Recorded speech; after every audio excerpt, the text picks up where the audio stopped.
Drama serial ए इश्क के जुनून की आने वाली एपिसोड बहुत इंटरेस्टिंग होने वाली है। क्या राहीम बच पाएगा आफिया और शहरोज़ के इल्ज़ाम से? आफिया करेगी एमन को ब्लैकमेल, ये सब हम आपको आज इस वीडियो में बताएंगे। तो अगर अभी तक आपने हमारे चैनल को सब्सक्राइब नहीं किया तो ज़रूर करें। नाज़रीन, आने वाली वीडियो में आप देखेंगे शहरोज़ खुद को बचाने के लिए अपना बंदोबस्त करने वाला है। शहरोज़ अपने दोस्तों से मिलता है और कहता है डरने की बिल्कुल भी ज़रूरत नहीं है। अगर तुमसे पुलिस वाले उस रात के बारे में कुछ भी पूछें तो तुम लोग साफ साफ भाई का नाम ले देना। नाज़रीन, आपको याद होगा जिस टाइम शहरोज़ ने एमन को पूल में धक्का दिया था, राहीम ने एमन को बचाया था और शहरोज़ के दोस्तों के पास उसकी वीडियो मौजूद होती है। रोज़ उनसे वो वीडियो लेकर अली नवाज को दिखाएगा। रोज़ अली नवाज को राहीम और एमन के बारे में झूठी स्टोरी सुनाने वाला है। बाबा, ये लड़की गरीब घर की थी, राहीम भाई को अपनी मोहब्बत के जाल में फंसा रही थी, काफी अरसे से भाई के पीछे पड़ी हुई थी। के भाई ने उससे बचने की बहुत ज्यादा कोशिश की लेकिन वो बाज नहीं आई। लेकिन जैसे ही उसे भाई की एंगेजमेंट का पता चला वो बहुत गुस्से में आ गई, भाई को ब्लैकमेल करने लगी और भाई के कमरे तक पहुंच गई। भाई को फोर्स कर रही थी कि आप माहीन से शादी के लिए इनकार कर दें और अपनी एंगेजमेंट तोड़ दें, वरना मैं भाई जाकर सबको बता दूंगी कि आप मुझसे मोहब्बत करते हैं, तो फिर आपकी मंगनी टूट ही जाएगी। पर भाई को बहुत ज्यादा गुस्सा आया और भाई ने एक जोरदार थप्पड़ उसके मुंह पर मारा, जिसकी वजह से वो नीचे गिर गई और उसका सर टेबल पर जा लगा और वो बेहोश हो गई। भाई ये सब देखकर परेशान हो गए। भाई समझे कि वो लड़की मर चुकी है। तभी राहीम भाई ने सारे कैमरास बंद करा दिए, उसको एक कालीन में लपेटा और सीवीयू के पास फेंक गए। बाबा, आपको ये तो पता है ना, भाई उस रात घर पर नहीं थे, एंगेजमेंट के फंक्शन से अचानक गायब हो गए थे। मुझे भी इसीलिए पता है क्योंकि मैंने भाई को ये सब करते हुए देख लिया था।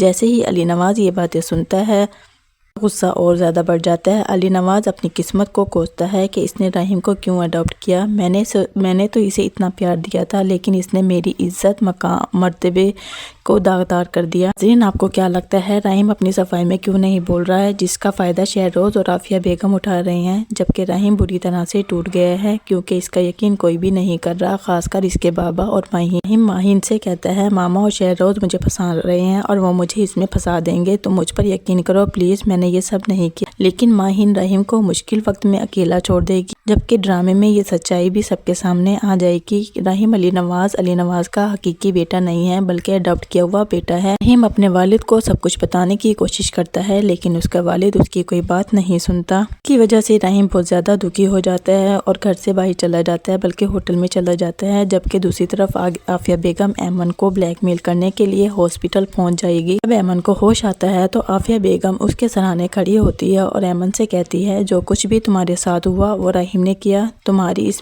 हालत का जिम्मेदार सिर्फ और सिर्फ राहीम। कोई तुमसे पूछे तो तुम राहीम ही का नाम लोगी, अगर तुमने ऐसा ना किया तो तुम अच्छी तरह जानती हो मैं तुम्हारा क्या हाल करूंगी, मैं तुम्हें जान से मरवा भी सकती हूँ।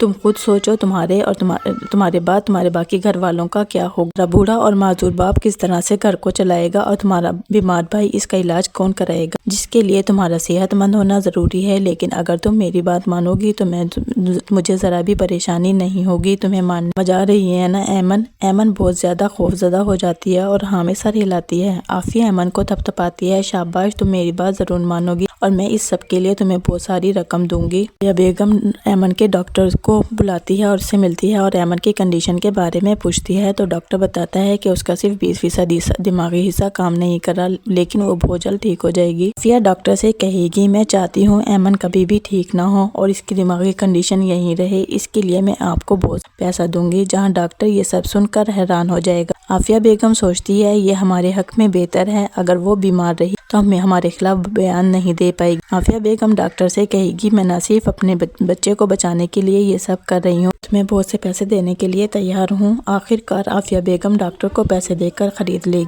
एमन का ट्रीटमेंट चेंज करने का कह देती है ताकि एमन की बेहतरी की तरफ ना जा पाए। आफिया हॉस्पिटल से सीधा एमन के घर जाती है। जैसे ही वो अपना तारुफ कराती है मैं अली नवाज की बीवी हूँ। एमन के वालिद साहब बहुत ज्यादा गुस्से में आ जाते हैं और कहते हैं आप यहाँ से निकल जाएं, हमें आप लोगों से कोई बात नहीं करनी। आफिया बेगम कहती है मुझे पता है आप लोगों को हम पर बहुत गुस्सा है, मैं आपसे माजरत करने आई हूँ, आपने जो करना है कर लिया, लेकिन इन सब में आपकी बेटी का भी कसूर है। वो मेरे बेटे के पीछे पड़ी हुई थी, जिस पर एमन का बाप कहता है مجھے اپنی بیٹی پر پورا بھروسہ ہے، وہ اس طرح کا کوئی کام نہیں کر سکتی۔ جس پر عافیہ بیگم کہتی ہیں آپ نہیں چاہتے کہ ایمن جلد از جلد ٹھیک ہو کر گھر آ جائے، جس پر ایمن کا باپ بہت زیادہ غصہ ہوگا اور کہے گا آپ یہاں سے چلی جائیے، ہم آپ کی شکل بھی نہیں دیکھنا چاہتے اور نہ ہی اپنی FIR واپس لیں گے۔ عافیہ بیگم وہاں سے چلی جائے گی۔ عافیہ بیگم جانتی ہے یہ نیوز میڈیا پر بہت زیادہ ہائی لائٹ ہو چکی ہوتی ہے، جس کی وجہ سے عافیہ بیگم کو کوئی بھی غلط قدم نہیں اٹھانا چاہتی۔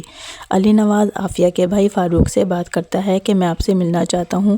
شاید علی نواز کو یقین ہے کہ راہیم یہ سب نہیں کر سکتا، وہ فاروق سے ملے گا۔ کیا فاروق علی نواز کو سچائی بتا دے گا؟ لیکن جبکہ فاروق خود بھی شہروز کو خاص پسند نہیں کرتا، لیکن وہ بہن کی محبت میں چپ کر جائے گا۔ جبکہ دوسری طرف راہیم بہت زیادہ دکھی اور پریشان ہوتا ہے کہ کس طرح ساری دنیا اس کے خلاف ہو گئی اور سارے ثبوت راہیم کے خلاف ہوں گے، حتیٰ کہ علی نواز کو بھی یقین ہو جائے گا کہ راہیم ہی گناہ گار ہے۔ راہیم کو پولیس اریسٹ کر لے گی۔ ناظرین، آپ کو کیا لگتا ہے ایمن کس کا نام لے گی، راہیم کا یا شہروز کا؟ کمنٹ کر کے لازمی بتائیے گا، اور ایسی ویڈیوز دیکھنے کے لیے ہمارے چینل کو لائک، سبسکرائب اور شیئر کرنا مت بھولیے گا۔ بہت ساری دعاؤں کے ساتھ اللہ حافظ، اپنا خیال رکھیے گا۔